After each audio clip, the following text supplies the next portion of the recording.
Le 12 septembre 2023, Mylène Farmer fête son 62e anniversaire. Alors qu'elle n'avait que 23 ans, la jolie rousse avait rencontré un compositeur dont elle était tombée follement amoureuse. Un ange gardien pour la chanteuse qui a fait d'elle une star dans le monde entier. Séparée de Benoît Di Sabatino depuis 2022 après une relation de 20 ans, Mylène Farmer avait auparavant connu l'amour dans les bras d'un compositeur, Laurent Boutonnat. Très discret dans les médias, celui-ci avait accepté de dévoiler les coulisses de leur rencontre et de leur relation auprès du Parisien en novembre 2022. En couple pendant plus de 15 ans, si est-il lui qui avait permis à la chanteuse d'être révélée au grand public. Tout commence en 1984 lors d'une soirée. La jeune fille prénommée Mylène Jeanne Gauthier, âgée alors de 23 ans, rencontre pour la première fois celui qui va propulser sa carrière au rang d'icône mondiale. Je l'avais croisé une première fois lors d'une soirée. La deuxième fois, c'était avec Jérôme Dahan. Jérôme et moi avions la vingtaine.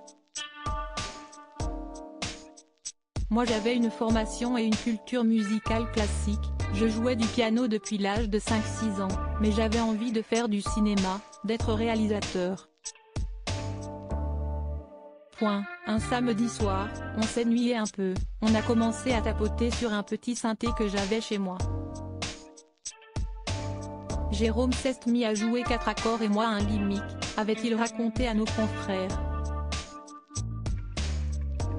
Déjà charmé par la jolie rousse après leur première rencontre, il entend donc à nouveau parler d'elle alors qu'il travaille sur le titre Maman à tort avec Jérôme, décédé en 2010. Un texte est sorti comme ça, 1. Maman à tort. 2. Si est beau l'amour. On s'est dit, tiens, il y a un truc. On a enregistré une base avec presque rien et on a cherché une jeune fille pour la chanter. Et un jour, Jérôme me parle de Mylène, qu'il connaissait.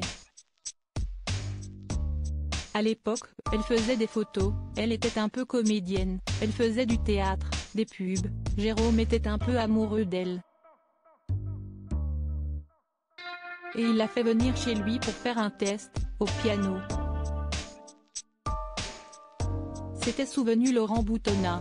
Mylène était charmante, mais elle parlait très peu, elle avait une étrangeté, elle était assez marquante dans ses silences.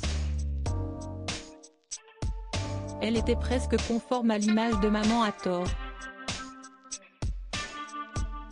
Et finalement on est enregistré avec elle, avait-il confié.